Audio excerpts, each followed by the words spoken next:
La agenda nacional sustenta los valores de la libertad y la democracia y el derecho de los dominicanos y los latinoamericanos al desarrollo económico y social, con apego y respeto a los principios de soberanía y autodeterminación que sustentan y hacen posible la convivencia pacífica de pueblos y naciones, para identificar y analizar los obstáculos que han impedido e impiden que alcancemos la condición de vida y la felicidad a las que somos acreedores. Saludos dominicanos en todo el territorio de la República. Hoy viernes 31 de octubre del año 2003 les traemos otra edición de Agenda Nacional que les llega de lunes a viernes de 11 a 11:30 pasado meridiano por Teleglobo, Canal 19 UHF, Canal 19 del cable Aster y Canal 46 del Telecable Nacional. Les habla Leopoldo Espaillana Anita. Para llevar adelante este programa contamos como siempre con la ayuda y colaboración de nuestro amigo el licenciado Roger Orlando Piña. Y hoy tenemos un programa especial sobre la crisis eléctrica. Tenemos como invitado al ingeniero José Luis Moreno San Juan. Buenas, Roger. Muy buenas, José Luis. Muy buenas. Bueno, déjame decir como introducción que a juzgar por las explicaciones que le dan a uno cuando uno llama por teléfono a la zona de Sur, parece que Itabo tiene problemas porque le dicen a uno que no saben cuándo va a venir la energía, porque no saben cuándo Itabo va a poder conectarse, porque cada vez que se conecta, se desconecta. Pero tenemos aquí a personas para que nos hable de eso y de todos estos problemas que está viviendo el país. En este momento en que estamos grabando, probablemente de aquí a las 11 de la noche haya mejorado un poco la situación, pero en este momento, en la tarde que grabamos el programa, parece que la situación es más crítica de lo que normalmente era en todos los últimos días. Hemos tenido el Cibao apagado. Y decimos que el presidente Hipólito Mejía, que una vez dijo que él quería imitar al presidente Balaguer, yo creo que logró su objetivo. El presidente Balaguer apagó el país y ahora el presidente Mejía lo apagó también. Léele primero algunos titulares a José Luis para pasar una especie de recopilación de todo lo que se ha ido acumulando. Para empezar podríamos escoger el siguiente epígrafe. Usuarios de energía eléctrica adeudan 32.2 millones en San Juan de las Maguanas y Elías Piña. En esas dos localidades, adeudan esa cantidad. Dice que se plantea cobro de energía como salida en lugar del impuesto del 5% de las exportaciones. Esa iniciativa viene de Santiago. Del Grupo de Santiago, la Cámara de Comercio y Producción. Sí. Habla Luis José Bonilla Bojos, el nombre es el presidente de la Cámara de Comercio y Producción de Santiago. En cierto sentido, apunta a que hay que eficientizar los cobros en vez de lanzarse a imponer. Generadores y el gobierno difieren sobre el monto de la deuda. La deuda entre el gobierno y los generadores. Empresa inicia la revisión de los primeros 500 contadores. 150 de esos contadores son de este y 350 de norte y de sur. Así es que pero tenemos titulares. Para el día de hoy algunos titulares, como por ejemplo este del Caribe. Prepara el gobierno una reforma eléctrica al vapor, y entonces hay un subtítulo que dice: la nueva comisión especial creada por decreto no cuenta con ningún miembro de la Comisión Nacional de Energía, a la cual faculta la Ley de Electricidad para la puesta en funcionamiento de cualquier reforma del sector, y entonces transcribe las funciones. Efectivamente le tocaría a la Comisión Nacional de Energía proponer cualquier modificación, pero este gobierno parece que anda muy divorciado del Estado de Derecho. También hay otras. La Cámara Americana dijo, eso fue ayer, alerta sobre el futuro eléctrico. Se cifra la deuda de las distribuidoras con las generadoras y la CDE en $350 millones.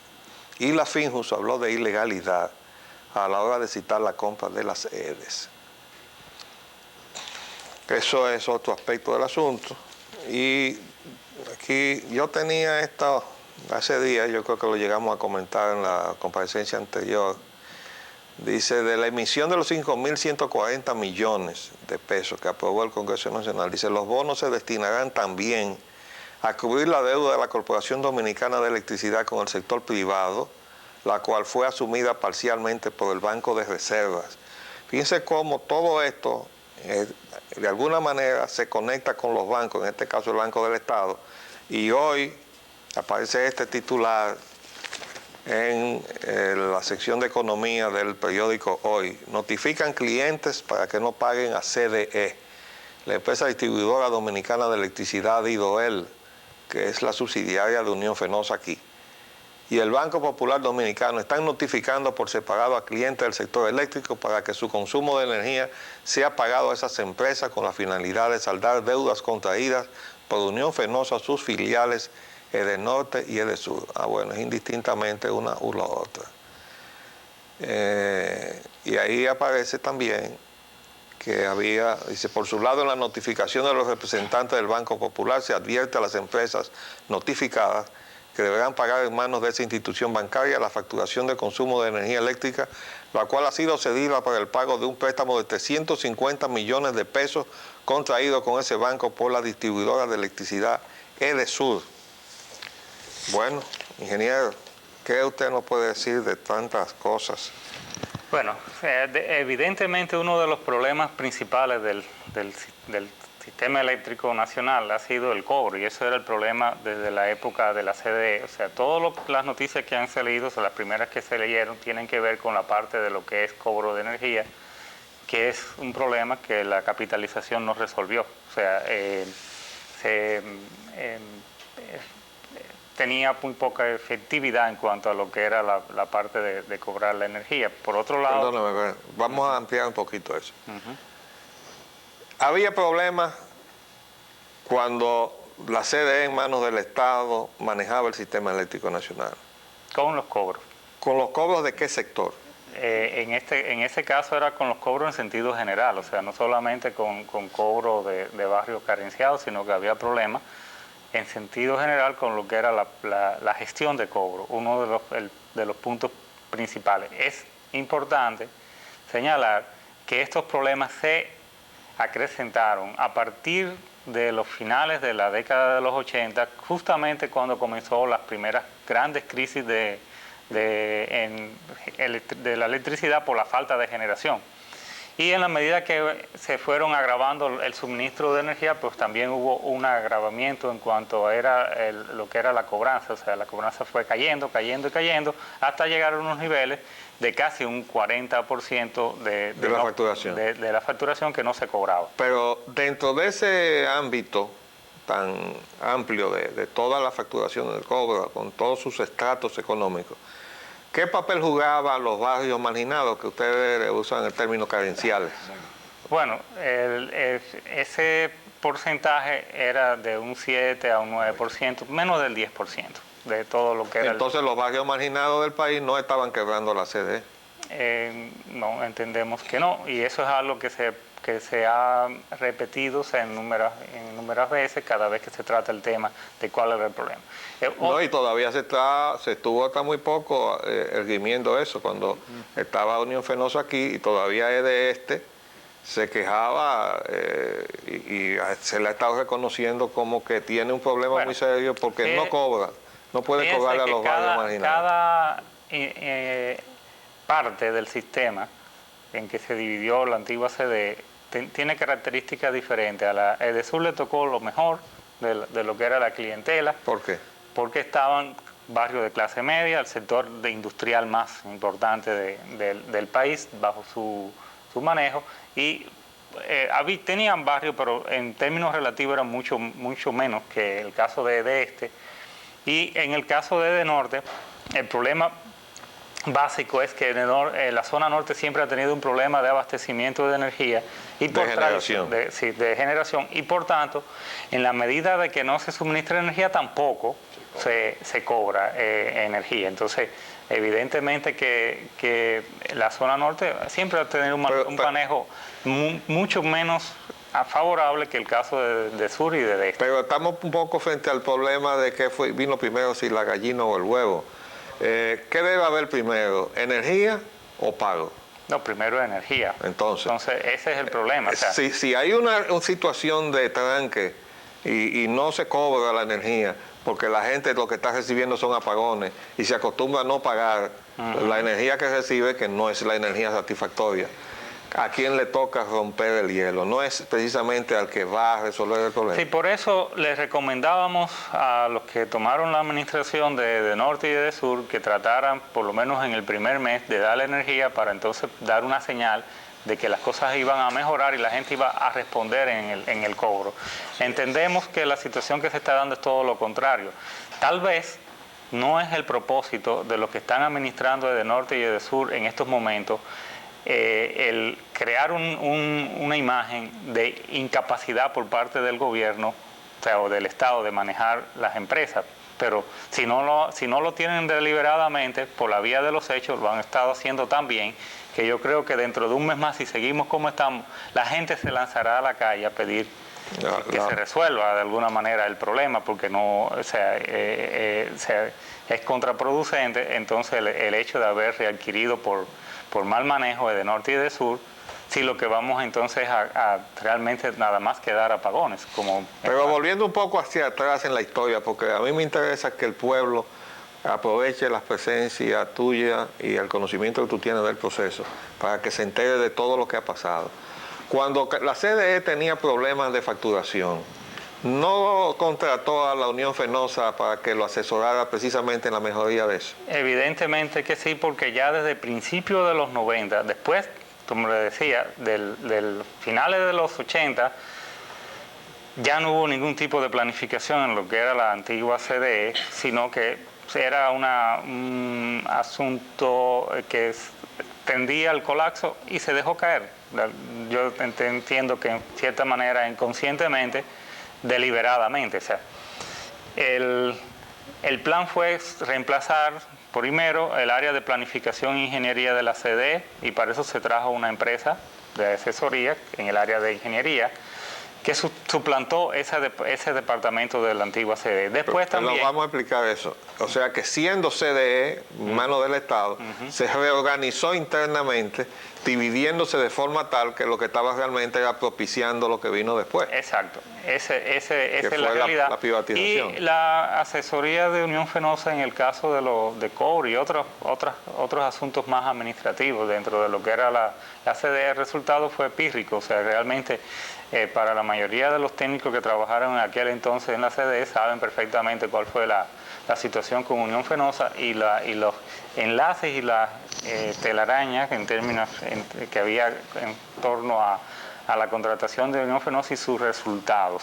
Pero eso fue lo que desembocó en la acusación que le hizo Radamés Segura a Unión Fenosa de que había malversado 20 o 25 millones de dólares.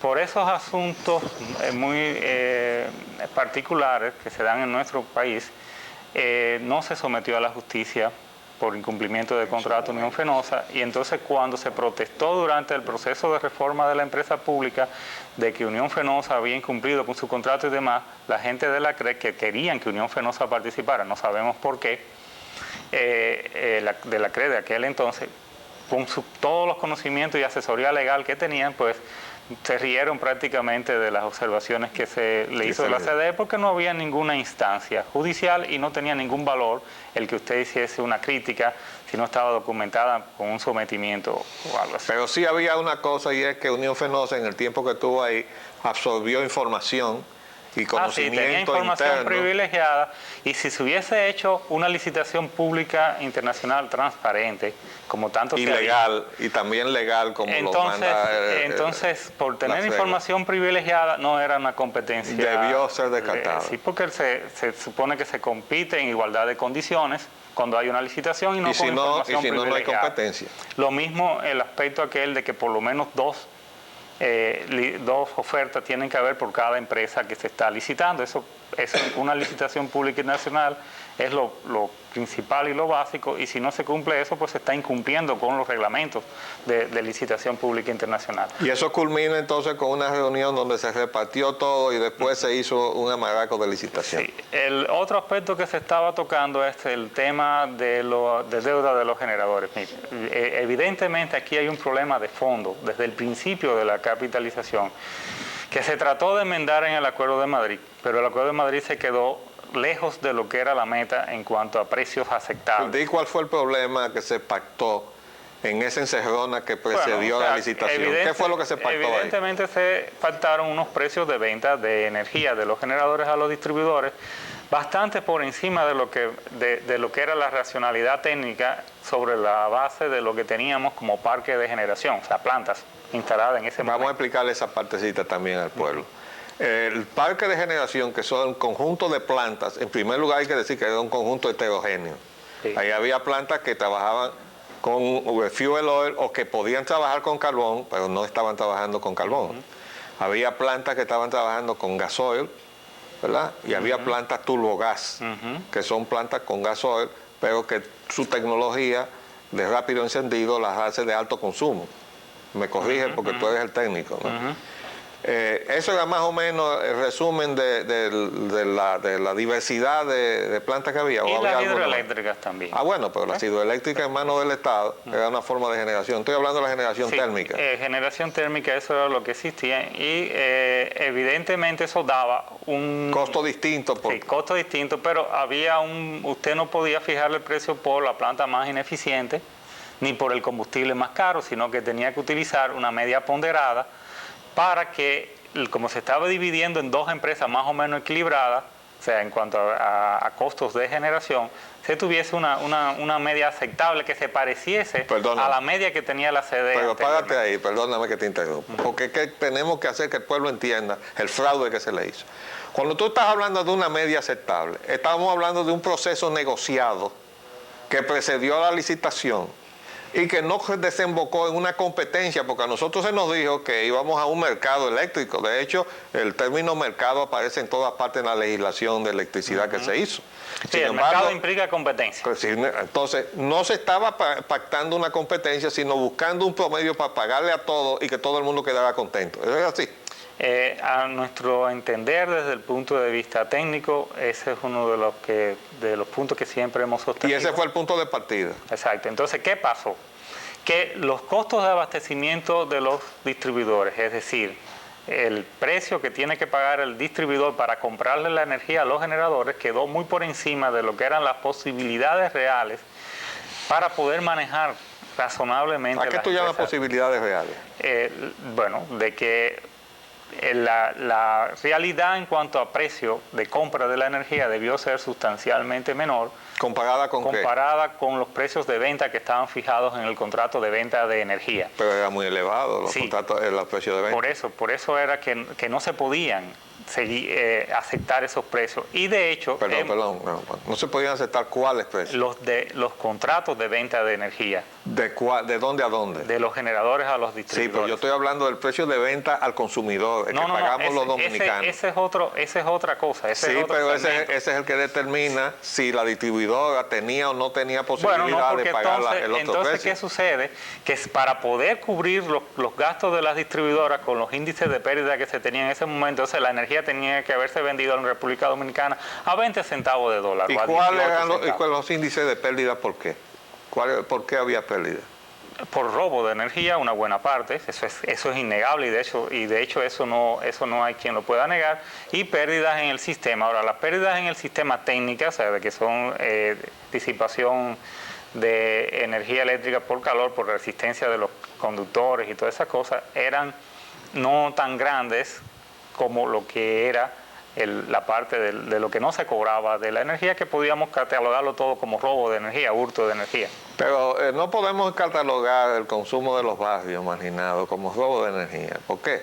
Porque nosotros hemos tenido gobiernos, pasamos toda la gestión del doctor Balaguer, extendiendo líneas por todo el territorio nacional, supuestamente para llevar energía a todas partes, cuando lo que se llevaba era el apagón, porque no había suficiente capacidad de generación, y se seguía con el plan de extender las redes, pero no había energía. Sí, entonces, los planes de expansión... Pero eso acostumbró a las comunidades, sobre todo en el interior y a los barrios marginados, a no pagar la energía. Sí, el tema fundamental con relación a lo que es el posible manejo de la distribuidora es que si usted tiene un costo de abastecimiento alto, muy por encima de lo que sería el valor aceptable desde el punto de vista técnico para el parque de generación que tenemos, las pérdidas pesan más, porque usted está pagando, o sea, toda la energía que recibe y está cobrando solo una parte. Luego, si el precio ese de venta del generador al distribuidor es más bajo, entonces usted puede manejarse mejor con lo que no cobra. Entonces, vamos a hacer un paréntesis ahí que tenemos que pasar un mensaje comercial y volvemos.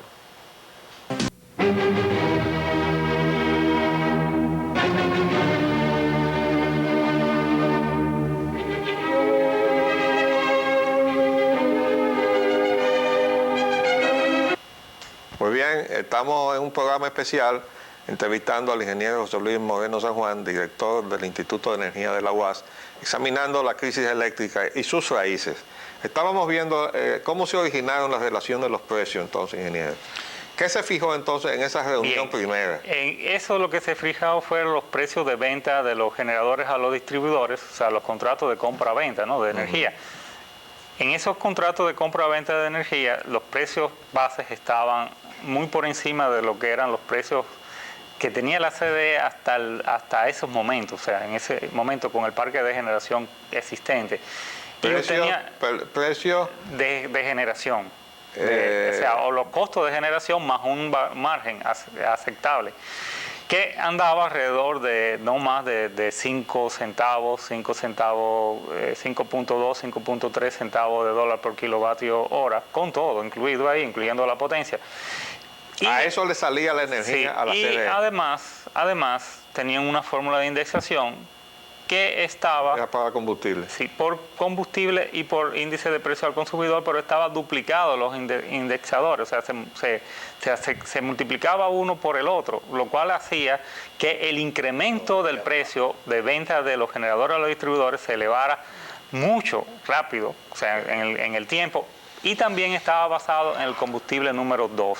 O sea, ese contrato de venta... ¿Cuál es el combustible número 2? El número 2 es el gasoil, el llamado gasoil. Es un combustible más caro. Más caro y que tiene un precio estacional, es decir, que en la época de invierno siempre sube de precio con relación a... Se afecta mucho por el frío en los países que usan calefacción. Entonces, ese contrato de venta de energía, y eso lo hemos repetido, pero parece que nadie lo ha oído, o sea... O no lo quiere oír. No lo quieren oír. No se aprobó en el Consejo Directivo de la CDE. O sea, y hay una resolución que yo siempre ando con ella, siempre la cargo con ella para el que quiera que me pedirme una copia, ahí está, que es la 1275. Estamos hablando de la parte que concierne al precio al consumidor. Al precio del distribuidor al generador. Sí, pero la parte del precio al consumidor estaba fijada por resolución oficial. Sí, de industria y comercio. Y eso no eso vamos a ver más adelante. O sea, entonces, en esa... No, perdóname, yo lo que quiero establecer es si el margen entre el precio de venta al consumidor y lo que tenían pactado en los contratos de compra-venta, ¿le daba margen o no a las distribuidoras para desenvolverse? Nosotros entendemos que no. Incluso nos sorprendimos mucho que los distribuidores aceptaran eso. Entonces, ellos lo aceptaron, pero lo aceptaron, de acuerdo a los cálculos que ustedes han hecho. Lo aceptaron porque se le dio como especie de golosina el que ellos iban a ser generadores también. Defiéndanse siendo generadores.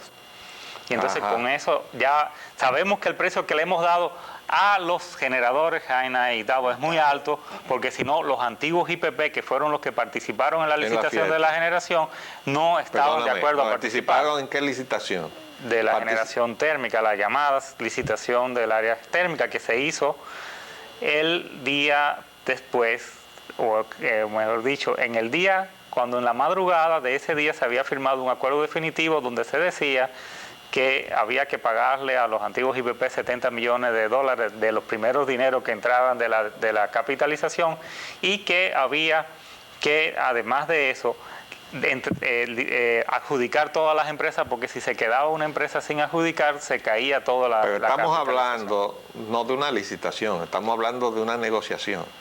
Estamos hablando de una concurrencia convocada para discutir cómo repartir un negocio eléctrico porque no habían suficientes ofertas. Exacto, no hubo realmente una licitación donde se hicieron ofertas y compitieron las ofertas, sino prácticamente había muy poca gente. Debió declararse desierto. Pudo y debió haberse declarado desierta, pero evidentemente la Comisión de Reforma de la Empresa Pública, que estaba en ese momento bajo de la dirección de todo el proceso, quería salir de eso.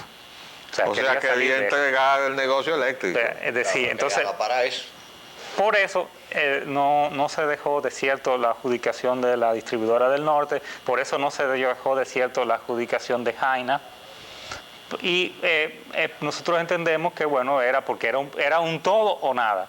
Así que se había, en cierta forma, concebido el proceso de reforma de la empresa. O sea, que se pactó, aquello no fue una licitación, sino, bueno, entonces, como esto es lo que hay, estas son la gente que manifestaron entonces, por interés, eso es que vamos a repartir entre esta gente. Por eso es que los precios iniciales no fueron precios de competencia. Por eso es que en el primer mes, que fue septiembre del 99, ya después de haberse dicho que no se iba a subsidiar más el sector eléctrico, se tuvo que pagar 80 millones para que la tarifa no subiese, y eso que el petróleo estaba barato en ese momento, y la tasa de cambio también. O sea, porque en la estructura que se había diseñado había un maco, como vulgarmente se dice, que comía mucho, que ya producía un escalón, como se había denunciado, o sea, como se había observado oportunamente a los que estaban haciendo esto dentro de la CDE, desde la CREC dentro de la CDE. Y al cabo de unos cuantos meses más, ya en el mes de abril, mayo del año 2000, el subsidio llegaba a 400 millones de pesos y llegó hasta un poco más de 450 ¿Y qué cubría ese millones. subsidio? Sencillamente, la diferencia, si usted aplicaba los indexadores que tenían en las fórmulas de la tarifa, que era la establecida por la resolución 112 de Industria y Comercio, la energía iba a subir al consumidor. Y entonces, porque se había vendido la capitalización como que la capitalización era para bajar la energía y que no iba a haber apagones inmediatamente, porque todo el problema era un milagro. Era un milagro económico, un milagro técnico.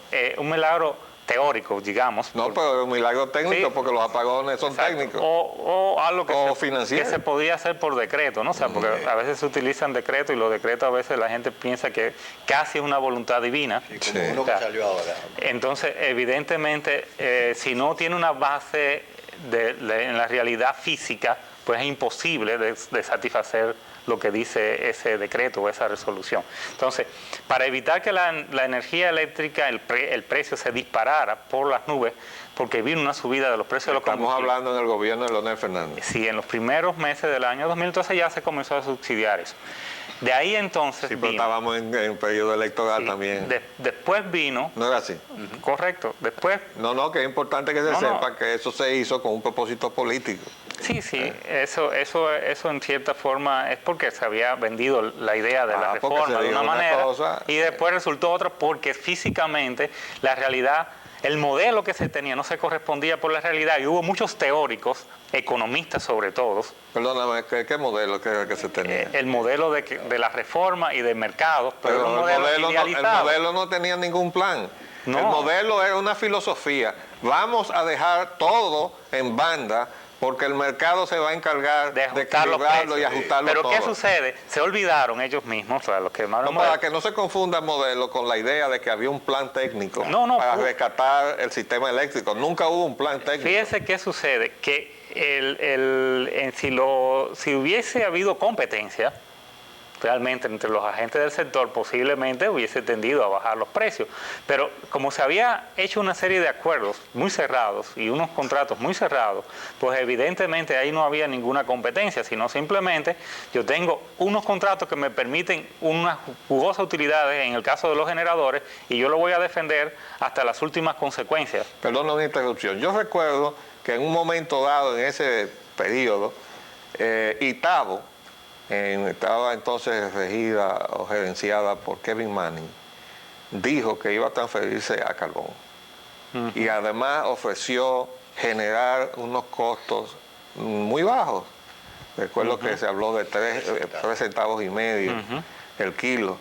Y se armó un lío grandísimo porque después que él tiró esa, los demás comenzaron a protestar porque no podían competir con el costo a carbón, que es lo que estábamos diciendo de partida. ¿No fue así?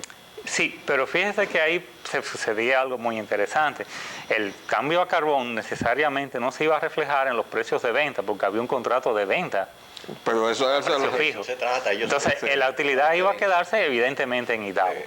Ahora, después, por eso le quería llegar al Acuerdo de Madrid para dar lo que yo llamo el otro hito. El primer hito fue el proceso de capitalización. El segundo hito es el Acuerdo de Madrid. ¿Qué pasó en el Acuerdo de Madrid? Perfecto. El Acuerdo de Madrid, se sabía que había esa distorsión en los precios de venta de los generadores a los distribuidores y que los distribuidores estaban condenados a quebrar. Vamos a resumírselo a la gente. Se había pactado un precio promedio que era muy holgado para que todo el mundo quedara satisfecho en los generadores, porque no iban a competir entre sí. Que era comiendo el bizcocho. Entonces, estaban tratando de resolver esa situación, pero se la iba a resolver tampoco compitiendo, ¿verdad que no? No. Entonces, lo que se llegó fue a bajar el costo de abastecimiento de cerca de 11, que era el precio base más las indexaciones que estaban en aquellos contratos, a aproximadamente a 7 centavos. Y parecía muy bien, o sea, porque evidentemente de 11 a 7 hay un trecho bastante bueno. No obstante, se quedaba cerca de 1.25 centavos de dólar por kilovatio sobre la mesa, que era el mismo desfase que existía desde el principio, porque se llegó ahí sencillamente por la fórmula famosa de indexación y usando todo, como si toda la energía se produjese en el país con número 2. Óiganse, qué absurdo, cuando hay número 6 y cuando hay hidroeléctricas también, y cuando después tenemos hasta el caso del carbón. Entonces, por cierto, Kevin Manning dijo que ellos transfirieron a Itabo al carbón, y yo he dicho y lo sostengo. Bueno, ahí hay otro problemita que es parte de lo que se está diciendo, que usted comentó. O sea, pero eso tal vez no nos dé ni tiempo a tratarlo en el programa de hoy. Yo simplemente quiero apuntar que él dijo que ellos habían convertido la planta al carbón, y yo dije, eso es una mentira, porque esa planta eran dual. Se ordenó dual, y esa orden la di yo siendo secretario técnico. Eso lo sabe todos los técnicos del sector, que las plantas son... Pero el pueblo no lo sabe, y por eso hay que decirlo. Y el periódico que lo publicó también. Entonces, que el Acuerdo de Madrid pasó, o sea, recuerdo que hicimos observaciones como Instituto de Energía, que bueno, quedaba sobre la mesa, quedó algo que cuando se tratase de aumentar la tarifa nueva vez, se pensase que lo que debía era bajarse los costos de abastecimiento para que las distribuidoras, sin tener que aumentar la tarifa, pudiesen manejarse económicamente. Perfecto, se quedó eso ahí. Pasó un tiempo y entonces vino el tercer hito, que es la resolución 31 del 2002, con la Comisión de Sostenibilidad del Sistema Eléctrico y demás que se creó. A nosotros nos llamaron para que las asesoráramos. ¿Eso fue en qué fecha? Eso fue en septiembre del año 2002, hace justo un año. Ya en esa gestión de gobierno. Sí. ¿Y qué pasó ahí? Bueno, se había discutido unos precios de aumento de tarifa que fuesen... Perdón, para que el pueblo nos pueda seguir. El viaje a Madrid, el Acuerdo de Madrid, fue en este gobierno. Sí, en el año 2001. Un año después, un año y meses después, entonces vino esta otra resolución, que es la 31 del 2002, donde se aumentó la tarifa. Eso lo hizo la Superintendencia de Electricidad. ¿Qué es lo que sucedía? Bueno, no se había hecho Ahí estaba el señor Ovalle. Sí, en ese momento ya estaba Julio Cross. Sí, en ese momento ya estaba Julio Cross, aunque por circunstancias familiares, él prácticamente no estuvo durante las negociaciones. Él tenía una situación familiar muy complicada y no pudo participar en la negociación.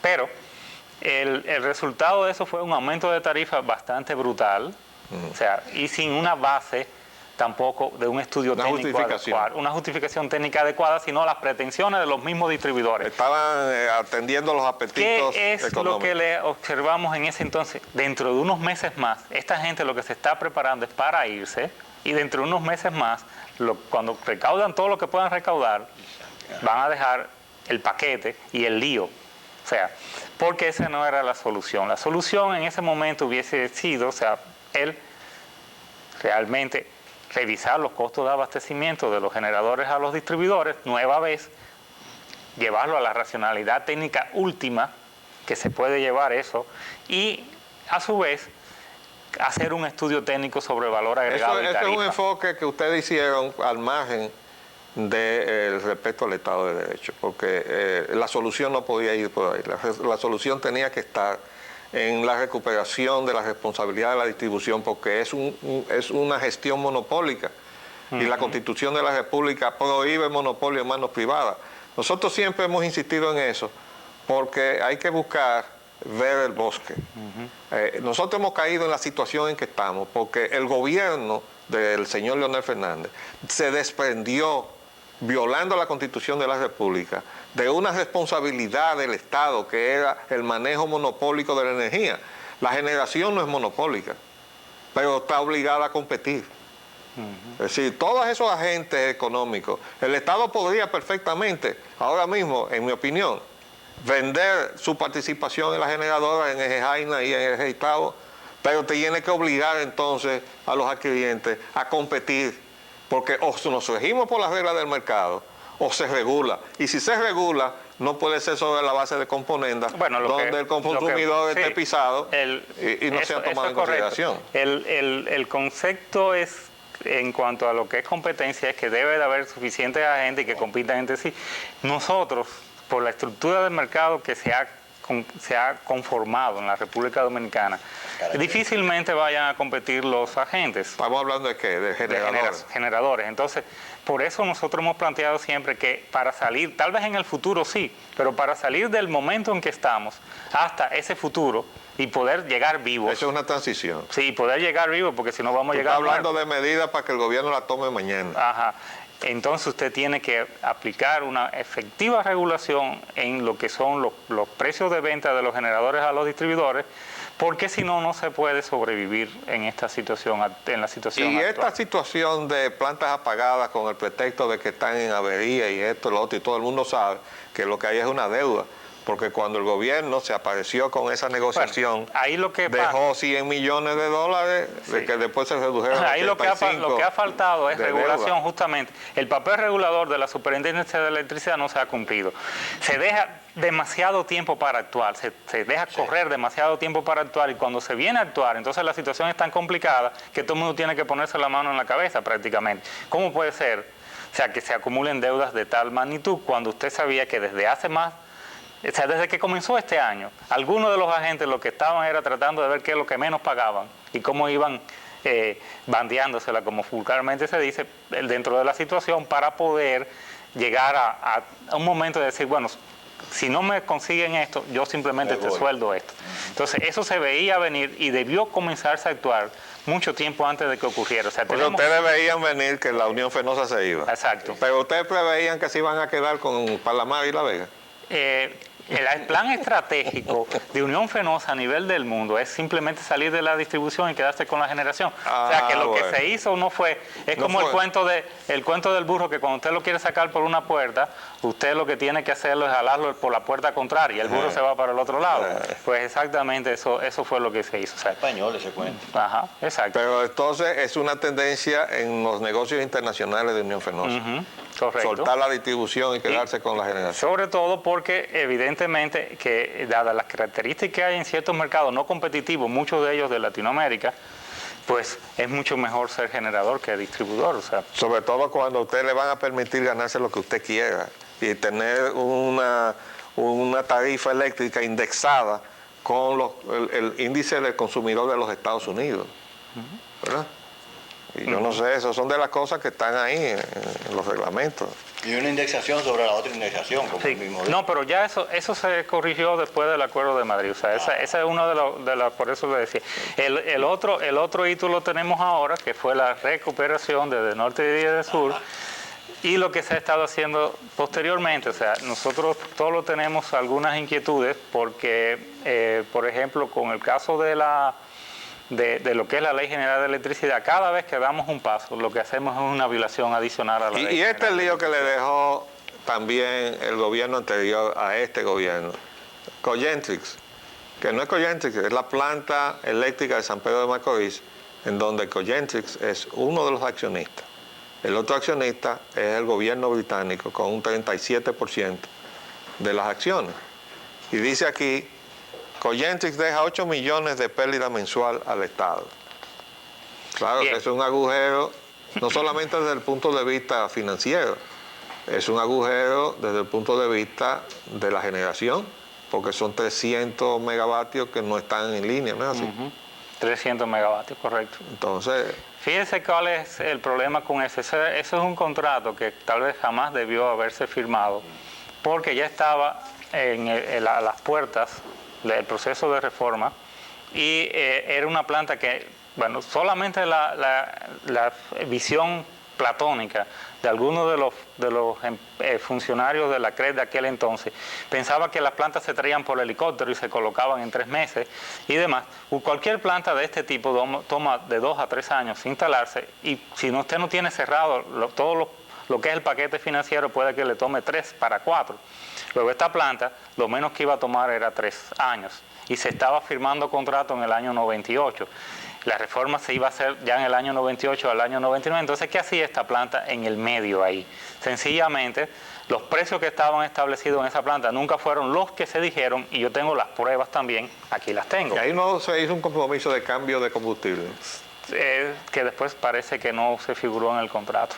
pero se llegó a negociar. Se llegó a negociar eso, pero después el contrato que se firmó por ciertas triquiñuelas que hacían las bufetes de abogados que hacían todas las gestiones en este proceso, le cambiaban cosas.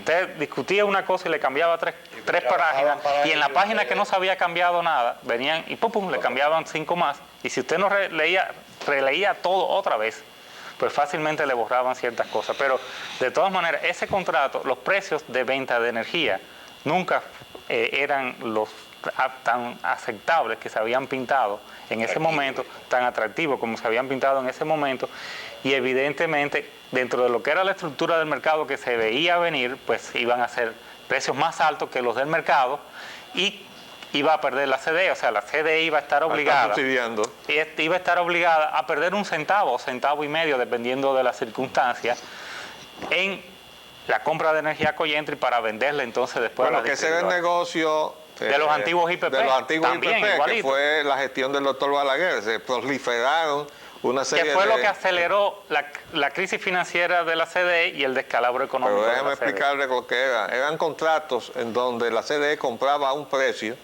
y entonces tenía que vender por debajo de ese precio porque le estaba comprando a precio excesivo a esa gente, porque eran contratos de complacencia política.